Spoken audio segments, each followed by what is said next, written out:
17 दिसंबर को पीएम मोदी और शेख हसीना की रोहिंग्या और कोरोना वैक्सीन पर होगी बात। 17 दिसंबर को प्रधानमंत्री नरेंद्र मोदी और बांग्लादेश की प्रधानमंत्री शेख हसीना के बीच वर्चुअल वार्ता प्रस्तावित है। इस दौरान दोनों देशों के बीच कोविड की स्थिति, सीमा सुरक्षा, आतंकवाद, व्यापार और निवेश से जुड़े मुद्दों पर समीक्षा होगी। दोनों देशों की एजेंसियों के बीच पहले ही इस बात पर समझौता हो चुका है कि भारत पहले चरण में कोरोना वैक्सीन का बांग्लादेश को उपलब्ध कराएगा। बांग्लादेश समयबद्ध तरीके से रोहिंग्या शरणार्थियों की वापसी के मुद्दे पर भारत से बात कर रहा है।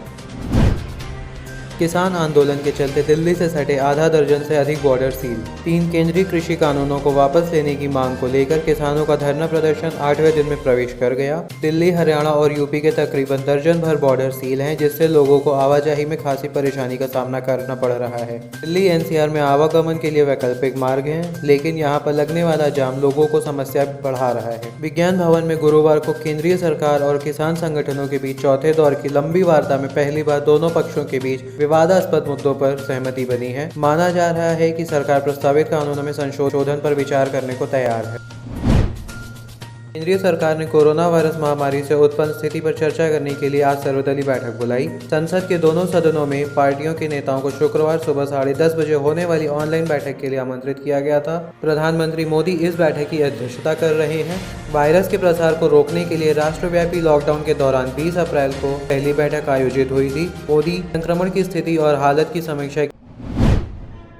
पीएम मोदी, रक्षा मंत्री ने नौसेना दिवस पर दी शुभकामनाएं। प्रधानमंत्री नरेंद्र मोदी और रक्षा मंत्री राजनाथ सिंह ने शुक्रवार को नौसेना कर्मियों और उनके परिवारों को नौसेना दिवस के अवसर पर शुभकामनाएं दी। प्रधानमंत्री नरेंद्र मोदी ने ट्वीट किया, हमारे सभी बहादुर नौसेना कर्मियों और उनके परिवारों को नौसेना दिवस की शुभकामनाएं। भारतीय नौसेना निडर होकर हमारे तटों की रक्षा करती है और जरूरत के समय मानवीय सहायता भी प्रदान करती है। हमें सदियों से भारत की समृद्ध समुद्री परंपरा भी याद है। वहीं रक्षा मंत्री राजनाथ सिंह ने नौसेना दिवस पर बधाई देते हुए कहा, भारतीय नौसेना दिवस 2020 के अवसर पर इस उत्कृष्ट बल के सभी कर्मियों को मेरी शुभकामनाएं। समुद्री सुरक्षा सुनिश्चित करके हमारी समुद्र को सुरक्षित रखने में भारतीय नौसेना सबसे आगे है। मैं उनकी वीरता, साहस और व्यावसायिकता को सलाम करता हूँ।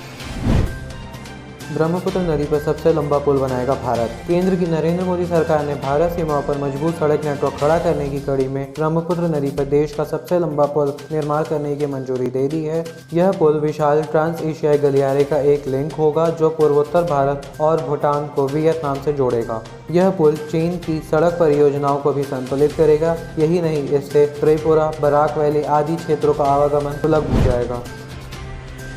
चेन्नई और तमिलनाडु के कई हिस्सों में भारी बारिश की चेतावनी। चक्रवात बुवेरी की शुक्रवार दोपहर तक तिरुवनंतपुरम तट से टकराने की संभावना है। तिरुवनंतपुरम में लोग आपातकालीन स्थिति में कंट्रोल रूम नंबर 1077 पर कॉल करके जिला प्रशासन से मदद मांग सकते हैं। तिरुवनंतपुरम एयरपोर्ट आज सुबह 10 बजे से शाम 6 बजे तक बंद रहेगा। IMDB ने पुष्टि की है कि बुवेरी तूफान रामनाथपुरम तट तक पहुँचते पहुँचते कमजोर हो गया है। चक्रवात बुवेरी गुरुवार की रात से रामनाथपुरम के पास स्थिर बना हुआ है।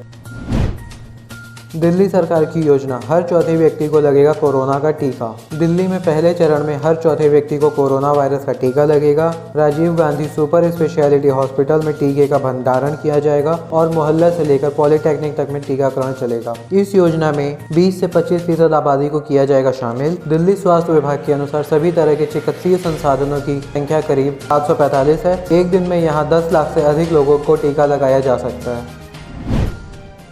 देश में 94% लोग कोरोना से हुए ठीक। भारत में कोरोना वायरस से अब तक 94% से ज़्यादा लोग ठीक हो चुके हैं। इसके साथ ही कोरोना के सक्रिय मामलों में भी कमी दर्ज की गई है। देश में कोरोना की रिकवरी दर 94% हो गई है। भारत में कोरोना के एक्टिव केसेस भी कम हो रहे हैं।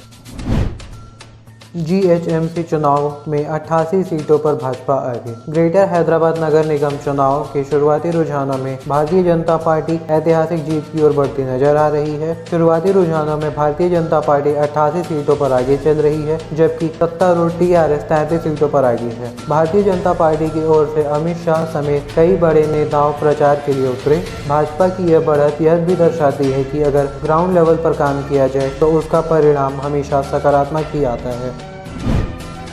लुइस सुआरेज कोरोना वायरस से हुए ठीक। एटलेटिको मैड्रिड ने पुष्टि की है कि लुइस सुआरेज शुक्रवार को प्रशिक्षण के लिए टीम में शामिल होने के लिए पूरी तरह से तैयार हैं, क्योंकि वह कोरोना वायरस से ठीक हो गए हैं। क्लब ने एक बयान में कहा, लुइस सुआरेज को ला लीगा के आधिकारिक पीसीआर परीक्षण में निगेटिव पाए जाने के बाद शुक्रवार से प्रशिक्षण के लिए टीम में शामिल होना है। सुआरेज पिछले महीने कोरोना वायरस टेस्ट में पॉजिटिव पाए गए थे। यह एटलेटिको मैड्रिड के लिए एक अच्छी खबर है, जो वैलाडोलिड के खिलाफ मैच की तैयारी कर रहे हैं। एटलेटिको मैड्रिड और वैलाडोलिड के बीच ला लीगा मैच शनिवार को होगा।